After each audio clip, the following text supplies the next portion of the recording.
Ok? Muito boa noite, queridos irmãos. Estamos novamente reunidos em nome de Jesus para que possamos transmitir alguma coisa da vida espiritual, alguma coisa do ensinamento cristão. E para isso, oremos aquela prece que nosso Senhor nos deixou. Pai nosso que estais nos céus, santificado seja o vosso nome, venha a nós o vosso reino, seja feita a vossa vontade, assim na terra como no céu. O pão nosso de cada dia nos dai hoje, perdoa nossas dívidas, assim como nós perdoamos nossos devedores. E não nos deixes cair em tentação, e livra-nos de todo mal, e assim seja, graças a Deus e graças a Jesus. Nesta live, do dia de 30, hoje, nós nos propomos a falar sobre evolução espiritual. E assim nós temos a seguinte revelação. Somos espíritos imortais, filhos do Criador do Universo, que nosso querido Jesus referiu como sendo o Pai. Fomos criados simples e ignorantes para tornarmos sábios e benevolentes, isto é, para evoluirmos. Mas nós vamos dizer a seguinte: a criação divina iniciada como princípio espiritual, que ainda não era espírito, passou pela atração no mineral, pela sensação no vegetal, pelo instinto no animal e aportou no ser humano, assim nos informa Leon Denis. Mas no livro dos Espíritos, consta-se o seguinte: temos a informação de que tudo se encadeia no universo e tende a uma unidade, confirmando as várias fases evolutivas do princípio espiritual, desaguando na unidade do Espírito. A referida questão do Livro dos Espíritos ainda acrescenta-nos que nesses seres que estamos longe de conhecer inteiramente, o princípio espiritual se elabora, se individualiza pouco a pouco e ensaia para a vida e, de certa maneira, num trabalho preparatório, como se fosse uma germinação, em seguida, o qual o princípio inteligente sofre uma transformação e se torna espírito. Então, começa para ele o período de humanidade. Essa transformação não nos foi explicada, porque nem tudo nos é dado a conhecer. Contudo, explica-nos André Luiz, em Evolução em Dois Mundos, que para alcançar a idade da razão, com o título de homem dotado de discernimento, o ser automatizado em seus impulsos, denunciando algum primor de técnica, demorou nada menos de 1,5 bilhão de anos. Com certeza, todo esse tempo estivemos amparados pelos incansáveis espíritos trabalhadores do bem, que até hoje velam pela nossa evolução. Interessante observar que, abraçado por esse carinho desde o instante de nossa criação, ainda não conseguimos tratar com zelo e respeito os demais seres da criação, a começar pela natureza. Na questão 172 do Livro dos Espíritos também consta-nos que nossas diferentes existências de nossa caminhada evolutiva se deram em diferentes mundos e que a deste planeta não é a primeira e nem a última, mas a mais distante da perfeição, o que confirma nossa universalidade espiritual. Isto nos remete a entender de que não somos seres terráqueos, ampliando nossa visão de vida que palpita em toda a vastidão do universo, aumentando nossa concepção da grandeza de Deus. Informa-nos ainda André Luiz que o arquétipo que deu origem ao ser do futuro, através de nascimento e morte, da forma, sofre constantes modificações nos dois planos, material e espiritual. Por isso, variados elos da evolução fogem às pesquisas dos naturalistas, por não terem na Terra os seus correspondentes. Portanto, a bagagem que carregamos em nosso perispírito são adquiridas nas experiências vividas nos dois planos, num processo cumulativo, acrescentando valores em nossa programação evolutiva. Certa vez, Chico Xavier, referindo-se ao nosso planeta quando perguntado, ele diz a seguinte: na minha insignificância, creio que os propósitos divinos criou a Terra para o crescimento e a educação do homem. E diz ele ainda que creio que a Terra é um mundo escola, verdadeiramente prodigioso pelos recursos de evolução que nos oferece, merecendo assim nossa profunda gratidão e o melhor respeito. Acrescentou ainda que acredita sinceramente na existência de outras humanidades, em outros planetas, em outros planos do universo, com expressões de vida semelhantes ou diferentes da nossa Terra. A partir dessas revelações, entendemos que o nosso planeta é uma escola abençoada, de encarnados e desencarnados, que estão matriculados por tempo indeterminado que ainda não sabemos precisar. Mas o Emmanuel ainda diz o seguinte, que a Caminho da Luz ele diz o seguinte, que a nossa contempla a beleza da nossa velha escola para que as trevas do pessimismo não nos negreje a estrada, anulando-nos o tempo da nossa regeneração. Em poder dessas informações, citaremos alguns instrutores que estiveram conosco nesta escola. Vejamos, tivemos o grande pai Abraão, que, provando fidelidade e obediência a Deus, através do contato que teve com os mensageiros divinos, patenteou em nossa civilização o início da construção do monoteísmo, o Deus único, mesmo ele estando rodeado de inúmeros povos politeístas. Esteve também entre nós Moisés, que cumpriu a missão de libertar o povo judeu da escravidão egípcia, deixando-nos a lição de que a escravidão não confere com a bondade de Deus. E ainda, em seguida, o nosso querido Moisés psicografou o código de conduta humana nos 10 mandamentos, de conformidade com a lei de Deus.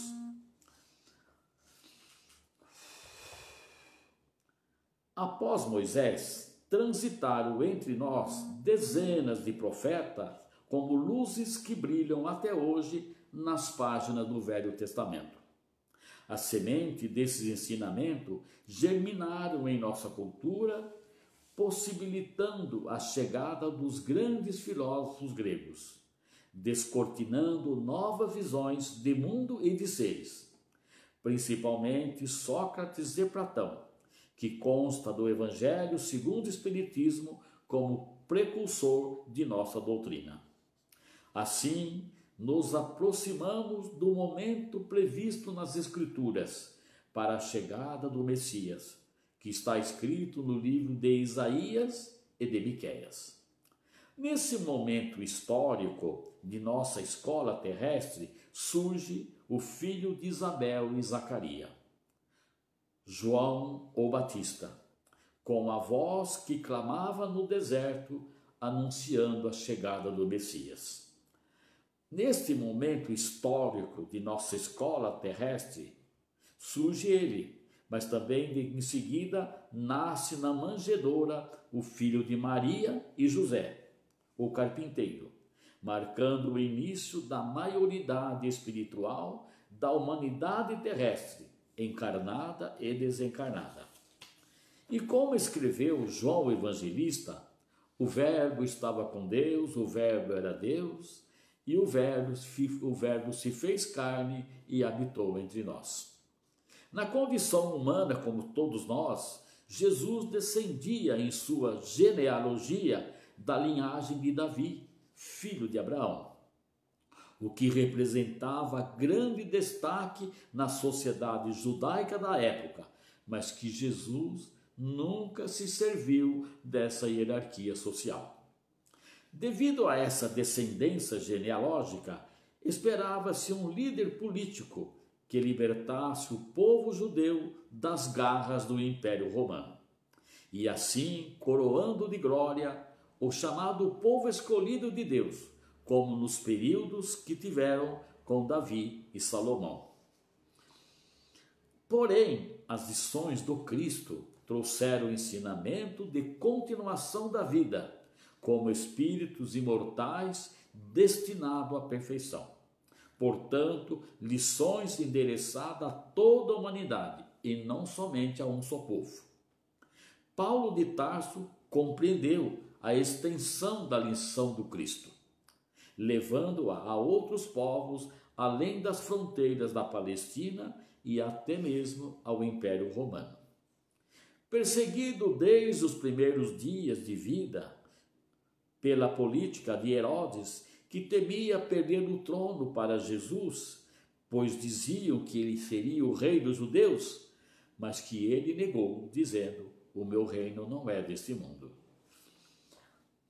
Assinalada o início da maioridade espiritual da humanidade terrestre, com a chegada do Cristo, inicia-se o período de provas e expiações para o ajuste com os nossos desafetos de vidas passadas, entre encarnados e desencarnados, para isso necessitava abrir os canais da comunicação com os mortos, que Moisés havia proibido. Nesse episódio maravilhoso, Jesus demonstrou o grande respeito ao ato de Moisés, permitindo ao próprio Moisés, junto com Elias, comunicar-se em espírito na transfiguração, através de Jesus, e assim a comunicação entre encarnado e desencarnado se deu diante de Pedro, João e Tiago, que Jesus levou como testemunhas. O gigantesco projeto de provas e expiações que Jesus lançou, dizendo: eu não vim trazer a paz, mas a espada, necessitou, além da abertura dos canais da mediunidade, a reencarnação em massa dos muitos chamados a vivenciar esse período de provações e expiações, e assim separar os escolhidos para construírem o período de regeneração de nossa escola terrestre. Escreve-nos o espírito de Bittencourt Sampaio no livro Ceareiros de Volta, psicografado por nosso querido Valdo Vieira, o seguinte: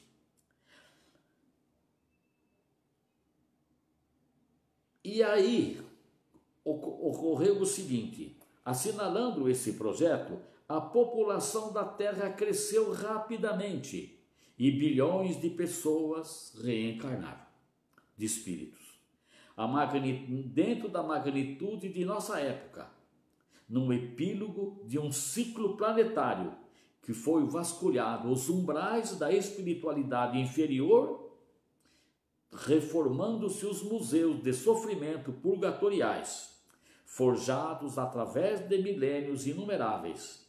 Mostra-nos ainda que mais da metade da população terrestre ainda não tinha ouvido nenhuma referência de Jesus, o sublime governador da terra.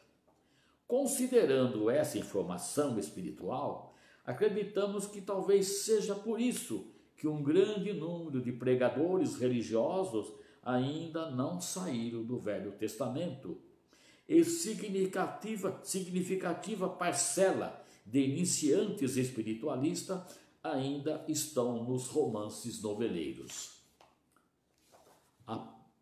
A passagem de Jesus na terra trouxe a mensagem de que no degrau evolutivo que nos encontramos, dependemos da terra para construir nossa estrutura espiritual de moralidade, já que fisicamente possuímos um determinado conforto material, que não fará parte de nossa bagagem espiritual quando daqui sairmos.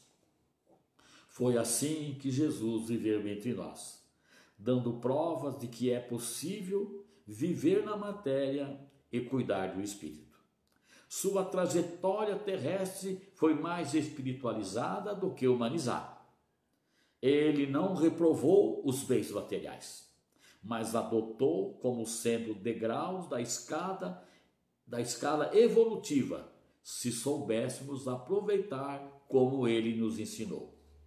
Zaqueu, o rico de Jericó, entendeu a lição do Cristo, abrindo as portas de sua casa para hospedá-lo. Façamos o mesmo. E como dizia um amigo nosso da Federação Espírita, quando fizeres o Evangelho no lar, separa uma cadeira para que Jesus possa participar.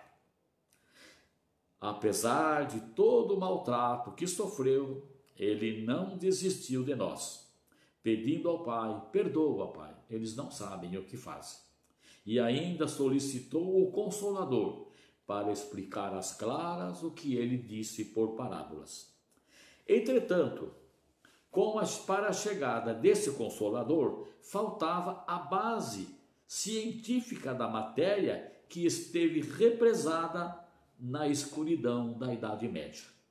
Espíritos sábios alavancaram o progresso material do planeta, melhorando nossas condições de vida. Maquinarias diversas aprimoraram objetos de todas as áreas de serviço, diminuindo o trabalho braçal. Nossas mãos ficaram mais desocupadas e a cabeça mais cheia, reclamando o sentido espiritual da vida que a evolução científica não alcançou. O clarão da ciência, da matéria, iluminou o mundo. Era então o momento da religião do espírito, que não reprovasse a ciência dos homens, mas que completasse com a ciência do espírito. E o espiritismo chegou. Assim escreve José Marques Garcia nos Ceareiros de Volta. O espiritismo, religião das almas consciente, existe com outros nomes, porém com a mesma essência, em outras esferas e em outros planetas, dissipando as miragens dos mistérios e erguendo os véus do desconhecido. Imaginemos agora o grande tesouro que nos foi entregue, uma doutrina tríplice: filosofia, ciência e religião, de caráter universal. Isto significa que fomos promovidos para um estudo mais avançado para melhor vivenciarmos o período de regeneração, mas também cobrando de nós muito mais do que fizemos até agora. O relógio da evolução não para, movimentando sobre todo o universo, em variadas dimensões e em segmentos que desconhecemos. Nós fazemos parte desse movimento universal. Resta-nos despertar para essa realidade do espírito que somos. Em resumo, como já dissemos, somos espíritos imortais, destinados à evolução e que estamos nesta escola terrestre, vivenciando o fim do período de provas, expiação estabelecido por Jesus Cristo há 2000 anos atrás. E aí, pensando nisso, vamos entrar no nosso Evangelho segundo o Espiritismo para ver. Eu não vim trazer a paz, mas a espada. E nós temos aqui no capítulo 23, item 9 e 16.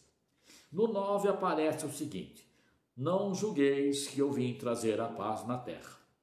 Não vim trazer a paz, mas a espada, porque vim separar o homem contra seu pai, e a filha contra sua mãe, e a nora contra sua sogra, e os inimigos do homem estarão dentro da sua casa. E aí o Espírito diz no item 16, quando Jesus disse, não penseis que vim trazer a paz, mas a divisão, o seu pensamento era o seguinte, Evangelho, capítulo 23, item 16.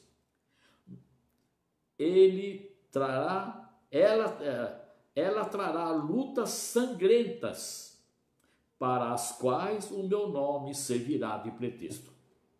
Porque os homens não me haverão compreendido, ou não terão querer compreender-me. Ou os irmãos separados pelas suas crenças lançarão a espada um contra o outro, e a divisão se fará entre os membros da mesma família que não terão a mesma fé. Vim lançar o fogo na terra para consumir os erros e os preconceitos, como se põe fogo num campo para destruir as ervas daninhas, e anseio que esse fogo se acenda, para que a depuração se faça mais rapidamente, pois dela sairá triunfante a verdade. A guerra sucederá à paz, ao ódio dos partidos, a fraternidade universal às trevas do fanatismo e à luz da fé esclarecedora. Então, quando o campo estiver preparado, eu vos enviarei o Consolador, o Espírito da verdade, que virá restabelecer todas as coisas, ou seja, que fará conhecer o verdadeiro sentido de minhas palavras, que os homens mais esclarecidos poderão enfim compreender, e porá a termo a luta fratricida que divide os filhos de um mesmo Deus. Cansados, afinal, de um combate sem solução, que só acarreta desolação, leva o distúrbio até mesmo ao seio da família.